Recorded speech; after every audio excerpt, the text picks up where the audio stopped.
साथियों, ये प्रश्न जो है ये साइबर सिक्योरिटी से जुड़ा हुआ प्रश्न है और काफी महत्वपूर्ण है। साइबर सिक्योरिटी से जुड़ा हुआ इसलिए है क्योंकि वर्तमान में साइबर फ्रॉड विभिन्न प्रकार के हो रहे हैं जो चर्चाओं में हैं। और आज हम साइबर फ्रॉड के बारे में जिसकी चर्चा कर रहे हैं वो साइबर फ्रॉड करने वाले देश का नाम है नॉर्थ कोरिया। जी हां, ये साइबर फ्रॉड के केस में वही नॉर्थ कोरिया जो ब्लैकलिस्टेड है, वही नॉर्थ कोरिया जिसके पास खाद्यान्न की कमी के चलते हुए वहां पर लोगों को यानी किसानों को यह कहा गया है कि वो खेतों में एक्स्ट्रा यूरिन करें जिससे कि खाद्यान्न के अंदर फर्टिलाइजेशन हो सके और खाद्यान्न में वो किसी और देश पर निर्भर ना रहें। आज की चर्चा का केंद्र बिंदु नॉर्थ कोरिया है और वो जो नॉर्थ कोरिया है इसकी हम वो हरकतें आज आपको बताने वाले हैं जो कि हाल ही में बीबीसी ने पूरी रिपोर्ट के माध्यम से प्रकाशित की हैं। घटना 2016 की है लेकिन बीबीसी ने पूरा डिटेल्ड एनालिसिस आज किया है और उस एनालिसिस में यह कहा है कि नॉर्थ कोरिया के साइबर हैकर्स ने बांग्लादेश के $1 बिलियन चुराने की जो योजना बनाई थी वो कैसे तो योजना बनाई, उस योजना में वो कितने कारगर हुए मैं इतना बता दूं। योजना $1 बिलियन थी जो चुराने की योजना बनाई गई थी। $81 मिलियन चुराने में अल्टीमेटली वो सक्सेसफुल भी हुए थे। तो आज आप सीखेंगे कि किसी देश की इतनी बड़ी इकोनॉमी अगर साइबर फ्रॉड्स की मदद से ही चल जाए तो उसे वाकई में किसी से व्यापार करने की आवश्यकता नहीं होगी। तो आइए चर्चा करते हैं पूरी घटना को विस्तार पूर्वक समझना।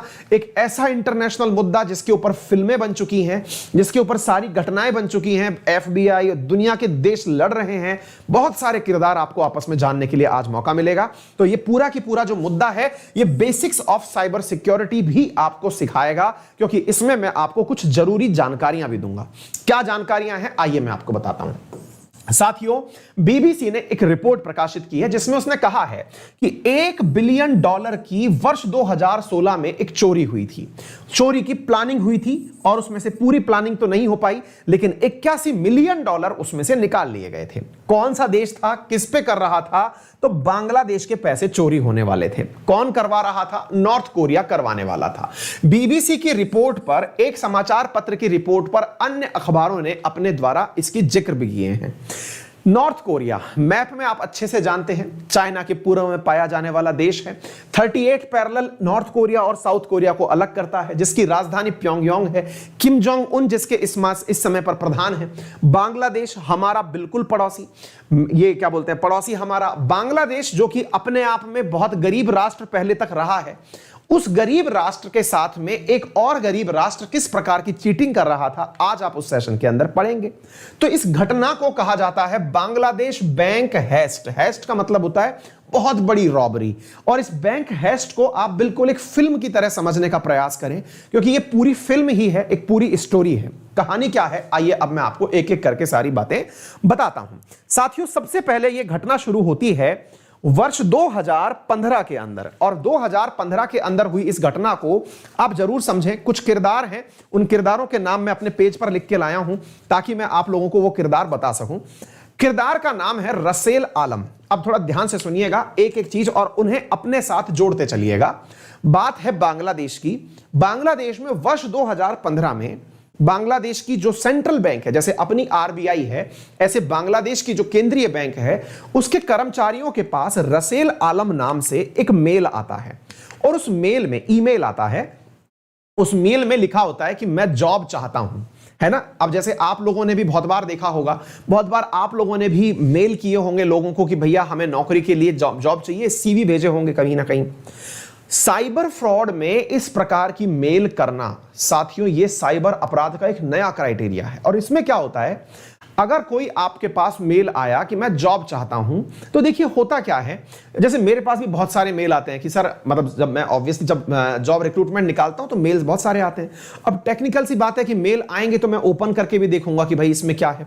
साइबर फ्रॉड वाले लोग क्या करते हैं कि इन्हीं मेल्स के साथ साथ एक हैकिंग सॉफ्टवेयर आपके लैपटॉप में अंदर डाल देते हैं। टेक्निकली कभी भी बांग्लादेश की जो बैंक है उसमें आज तक डायरेक्ट नियुक्ति नहीं हुई, लेकिन एक मेल आता है रसेल आलम के नाम से और उसमें वो ये मांगता है कि मुझे आपकी बैंक में जॉब चाहिए। 2015 की बात है। बैंक के कर्मचारियों ने उस मेल को नहीं खोला, इतने सारे कर्मचारी हैं, उन्होंने उस बैंक को नहीं, मेल को नहीं खोला। लेकिन होता है ना कई केस के अनजाने में से, यार देखते हैं क्या मांग रहा है। उस मेल को जैसे ही खोला, मेल को खोलते ही, क्योंकि सिस्टम के सॉफ्टवेयर पर वो खोला गया था, सिस्टम के लैप मतलब जो बैंक है उसके सिस्टम पर खोला गया था, जैसे ही खोला वहां से वो वायरस तुरंत एक्टिवेट हो जाता है। 2015 में रसेल आलम का ये मेल एक साइबर हैक था जो आपके कंप्यूटर में एंट्री कर गया। एंट्री करने के बाद में 2015 से 2016 के बीच में इस हैकिंग ने, यानी कि इस मतलब ये जो साइबर फ्रॉड करने वाले हैकर्स थे, इन्होंने बांग्लादेश के उस सेंट्रल बैंक के जितने भी कंप्यूटर थे उनमें अपनी पकड़ मजबूत कर ली।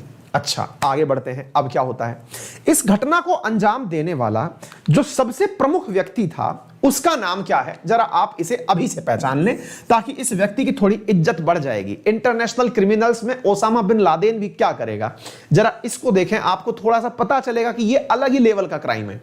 इस व्यक्ति जिसे आप देख रहे हैं इसका नाम है पार्क जिन हॉक। ये पार्क जिन हॉक जो है ये नॉर्थ कोरिया का बंदा है, और ये पार्क जिन हॉक जो है इसके ऊपर एफबीआई ने मोस्ट वांटेड का अपने द्वारा वो लगा रखा है। अपने ऑफिसेज में पार्क जिन हॉक का मोस्ट वांटेड का फोटो लगा हुआ है। ये वही व्यक्ति है, आज से 2-3 साल पहले अगर आपने नाम सुना हो तो एक रैंसमवेयर आया था लोगों के कंप्यूटर्स पर, और उसका नाम था वानाक्राई। अगर आपने सुना हो तो कमेंट बॉक्स में थम्स अप करके दिखाइएगा।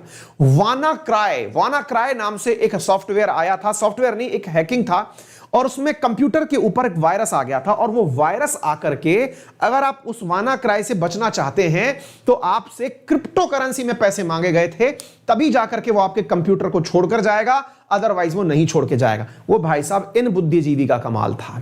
क्लियर है? अब इन्हीं के बारे में सुनिए, इनने क्या कारनामे किए थे। कहानी के अंदर बहुत सारे किरदार हैं, एक एक करके सुनते चलिए। साथियों, घटना है फरवरी 4-5, 2016 की। अब ये 4-5, 2016 की बात क्यों है, आइए अब मैं आपको बताता हूं। हिस्ट्री में, इतिहास में इससे बड़ी रॉबरी आज तक नहीं हुई है। $1 बिलियन की रॉबरी कैसे थी, आइए बताते हैं। साथियों, बांग्लादेश अपना पूरा पैसा उठा करके रखता है अमेरिका के अंदर। अब आप पूछेंगे कैसे रखता है, आइए मैं आपको बताता हूं। साथियों, होता क्या है कि अगर मान लीजिएगा कि आपके अकाउंट में डॉलर्स हैं, तो बांग्लादेश को पता है कि हम अपने डॉलर्स की सुरक्षा सुनिश्चित नहीं कर सकते। इसके लिए यह क्या करता है, बांग्लादेश अपने द्वारा अपने धन को यूएस की जो फेडरल रिजर्व बैंक है, उस federal reserve bank of America जो है उसमें अकाउंट बना करके अपने डॉलर्स को रख देता है। बिल्कुल ऐसे समझिए कि आपको पता है कि यार डॉलर्स कहीं अपन से खो खा गए तो और दिक्कत होगी। तो बांग्लादेश ने अपनी जमा पूंजी में से $1 बिलियन जो है ये यूएस की फेडरल रिजर्व बैंक में रखे हुए थे। बिल्कुल वैसे ही जैसे इंडिया ने अपना गोल्ड ब्रिटेन में रखा हुआ है। मतलब आप एक सुरक्षित जगह पर कि यार कम से कम लायबिलिटी अपने ऊपर ना आए, आपने वो धन उठा के रख दिया। ठीक है सर। अब ये जो पैसा है जो हाल ही में मान लीजिए ब्रिटेन में है, वो न्यूयॉर्क में है, अब बांग्लादेश को इस पैसे की जरूरत पड़ी। कहां से जरूरत पड़ी? जरूरत इस प्रकार से पड़ी कि भाई मान लीजिए कि मुझे आज $1 मिलियन चाहिए, तो बांग्लादेश की रिजर्व बैंक यहां की फॉरेन बैंक से एक रिक्वेस्ट भेजेगी, वो तुरंत $1 मिलियन आपके अकाउंट में ट्रांसफर कर देंगे। So simple as that. ठीक बात है, यह काम बढ़िया से चल सकता था और चल भी रहा था। अब होता क्या है कि बांग्लादेश के अंदर जो फेडरल रिजर्व बैंक, इनकी बांग्लादेश वालों की जो सेंट्रल बैंक है, इसमें एक प्रिंटर था। अब आप पूछेंगे प्रिंटर की क्या कहानी है, तब मैं आपको वही बताता हूं। वो प्रिंटर था जिसमें जब भी कोई बांग्लादेश की बैंक अमेरिका की बैंक से पैसे मांगेगी, उस पैसे मांगने की घटना में वो एक प्रिंट निकालेगी अपने ऑर्डर का प्रिंट निकालेगी। मतलब भाई मैंने अमेरिका से $1 मिलियन मांगे, तो $1 मिलियन का वो मेल तो भेजेगा ही, साथ में अकाउंट के लिए वो एक प्रिंट भी निकाल करके उसको फाइल में लगा देगा, ताकि सिक्योरिटी पर्पस से कि 2 बार चेक हो गया कि प्रिंट भी है इस बात का कि हमने ऑर्डर दिया था और सॉफ्ट कॉपी भी है। ठीक है, सब चल रहा था। अब घटना सुनो। अब होता क्या है, होता यह है कि ये जो बंदा है इसने क्या किया, इसने साथियों लेज़ारस ग्रुप के नाम से अटैक किया। लेज़ारस ग्रुप की क्या कहानी है, थोड़ा सा मैं आपको वो भी बता देता हूं। साथियों, लेज़ारस ग्रुप की क्या कहानी है, थोड़ा सा आप उसे भी जान लीजिए। मैं आपको थोड़ा डिटेल में लेके बताता हूं पूरी, क्योंकि बहुत सारे किरदार हैं इस कहानी के। उन किरदारों को बताने के लिए और आपको मतलब इसके अंदर उसी प्रकार से आनंद लेना है जिस प्रकार से किसी स्टोरी के अंदर लेते हैं। लेज़ारस का मतलब होता है वो व्यक्ति जो कि मरने के बाद जिंदा हो गया हो। तो तो ये जो हॉक नामक व्यक्ति है, इसने अपना साइबर ग्रुप बनाया हुआ है और उसका नाम है लेजारस, और ये कहते हैं कि आप हमारे ऊपर कितनी भी स्ट्राइक कर लो, हम फिर से जिंदा होके आ जाएंगे। That is Lazarus group. तो लेजारस ग्रुप ने बांग्लादेश की जो केंद्रीय बैंक है उसके उस प्रिंटर को अपने पास कवर में ले लिया, प्रिंटर को कवर में ले लिया, और प्रिंटर को कवर में लेकर के यहां से ऑर्डर मारा उन्हें। क्या कवर मारा? अपनी तरफ से मेल मारा अमेरिका को। क्या कहा कि सर हमें $1 बिलियन पैसा चाहिए। कितना चाहिए? $1 बिलियन। साथियों 4 तारीख की शाम को यह घटना हो रही थी। 5 तारीख को बांग्लादेश में होता है फ्राइडे का ऑफ। 5 जो तारीख थी उस दिन बांग्लादेश के अंदर फ्राइडे का ऑफ था। अपने यहां जैसे सैटरडे संडे ऑफ होता है, फ्राइडे में बांग्लादेश में फ्राइडे और सैटरडे ऑफ था, संडे वर्किंग था। तो ऐसी स्थिति में फ्राइडे की छुट्टी से एक रात पहले यानी 4 तारीख की रात को इनके द्वारा एक मेल भेजा जाता है अमेरिका, और कहा जाता है कि हमें $1 बिलियन की आवश्यकता है। अब आप देखना ध्यान से, यहां पर क्या कहते हैं इसका नाम, आपका बांग्लादेश में फ्राइडे की छुट्टी है, सैटरडे की छुट्टी है, गुरुवार रात को ऑर्डर मार दिया गया। ऑर्डर जाता है, अमेरिकी सरकार इस ऑर्डर को कंफर्म करती है, वहां से उस ऑर्डर को जैसे ही वापस कंफर्म करने के लिए भेजा जाता है, आतंकवादी कहते हैं ओके अप्रूव है, पैसा भेज दो। ये जो लोग हैं, ये जो साइबर फ्रॉड वाले हैं, ये पैसे का अप्रूवल ले लेते हैं। पैसे का अप्रूवल अब ये समझदारी से क्या करते हैं, अब वो समझना। फ्राइडे सैटरडे चल रहा है बांग्लादेश में ऑफ, सैटरडे संडे ऑफ होता है अमेरिका में, यानी कि प्रॉपर 3 दिन, फ्राइडे सैटरडे संडे 3 दिन का बीच में ब्रेक मिल गया। अब आप ध्यान से समझना, पैसा ट्रांसफर करना कहां है? तो इन्होंने कहा कि हमारा पैसा ट्रांसफर करिए आरसीबीसी बैंक में। अब ये आरसीबीसी बैंक कहां है?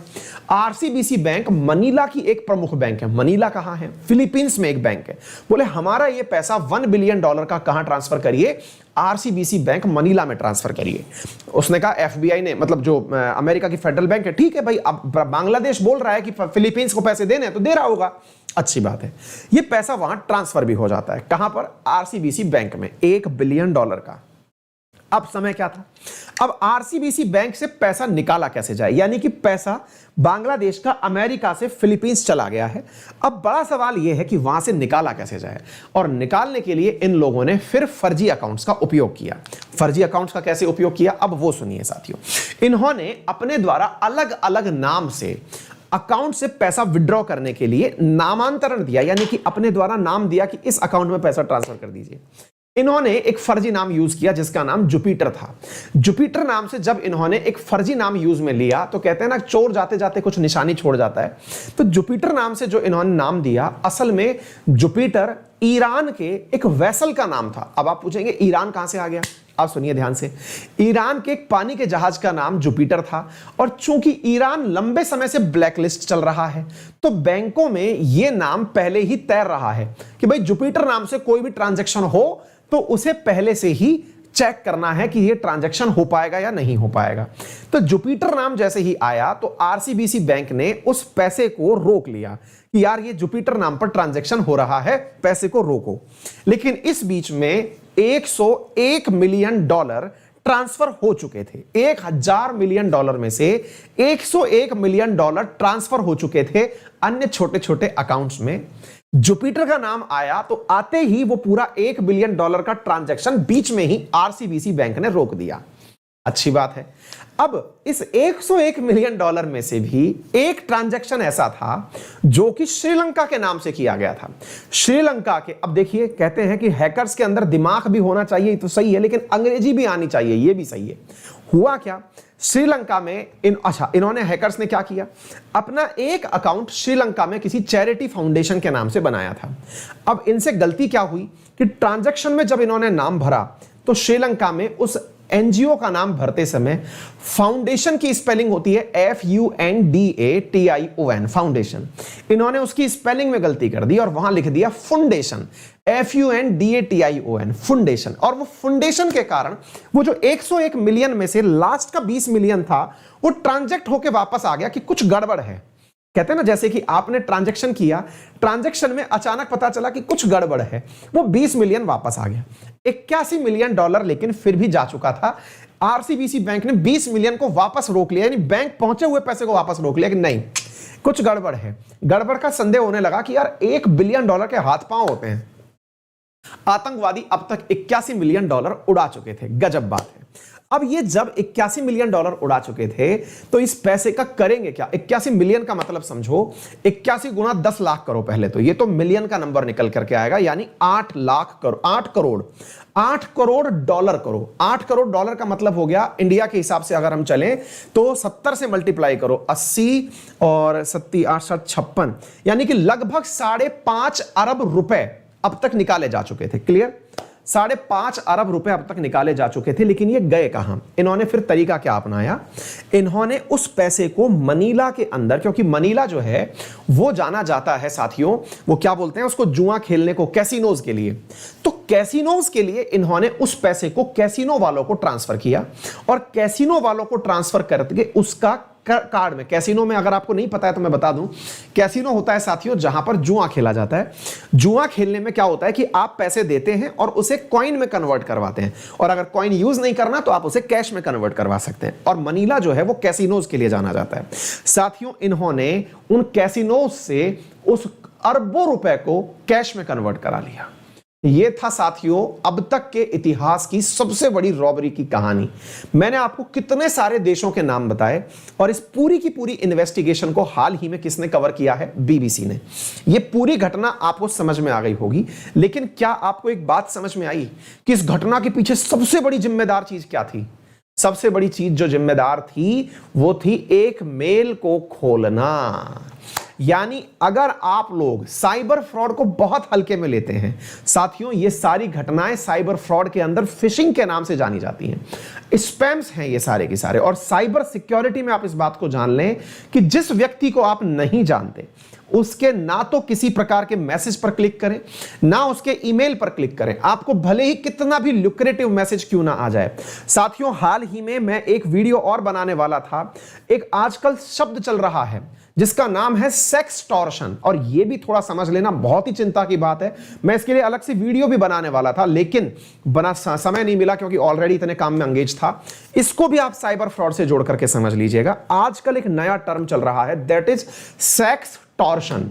एक्सटॉर्शन सुना है हमने। एक्सटॉर्शन का मतलब होता है किसी से पैसे धमका करके वापस लेना। एक शब्द है सेक्सटॉर्शन। इसमें क्या होता है? इसमें, और देखना आप में से कोई विद्यार्थी या कोई सुनने वाला श्रोता इस घटना का शिकार तो नहीं हो रहा है, और अगर हो रहा है तो साइबर सिक्योरिटी के नंबर मैंने आपको कॉल वो दिए थे एक बार के लिए, उस नंबर को कमेंट बॉक्स में लिख दीजिए। जो बच्चे इस कमेंट को याद रखते हैं, मैंने साइबर सिक्योरिटी का गृह मंत्रालय के द्वारा एक नंबर जारी किया गया था, वो बताया था 15540 कुछ इस प्रकार का नंबर है, मैं तो मिस भी कर गया हूं, आप बताएं। वो नंबर आप कमेंट बॉक्स में लिख दीजिए। मैं आपको बताता हूं सेक्सटॉर्शन क्या होता है। साथियों आजकल एक घटना और चल रही है, और उसमें यह होता है आपके पास में फेसबुक, टेलीग्राम, इंस्टा, व्हाट्सएप, इस माध्यम से कुछ लोग आपके पास मैसेज भेजते हैं, और मैसेज भेजते हैं एक लड़की के नाम से। जैसे कमेंट बॉक्स में भी बहुत बार आपने देखा होगा, बहुत सारे लोग यहां पर हमारे कमेंट बॉक्स में भी मजाक में ही सही अपना नाम लड़कियों वाला रख लेते हैं ताकि उन्हें अटेंशन मिले, ताकि उनसे बातचीत करने में लोग यहां पर आकर के हेलो प्रियंका, हेलो आदिति, इस प्रकार की चीजें लिख सकें, ताकि उनको फील आए कि यार मन लग रहा है उनका। अच्छा हाँ, कुछ इस प्रकार का नंबर था 155-260। हाँ, तो ये नंबर आप 260 था या 160 था, देख लेना यार, है ना। अच्छा, इसमें क्या होता है अब वो सुनना। इस नंबर को याद रखना अगर आपके साथ साइबर फ्रॉड हो रहा हो तो। होता क्या है साथियों कि आप लोगों के पास कोई मेल आएगा या कोई व्हाट्सएप मैसेज या कोई भी ऐसी चीज जिसमें आपको बकायदा किसी लड़की से बातचीत होती हुई फील भी होगी।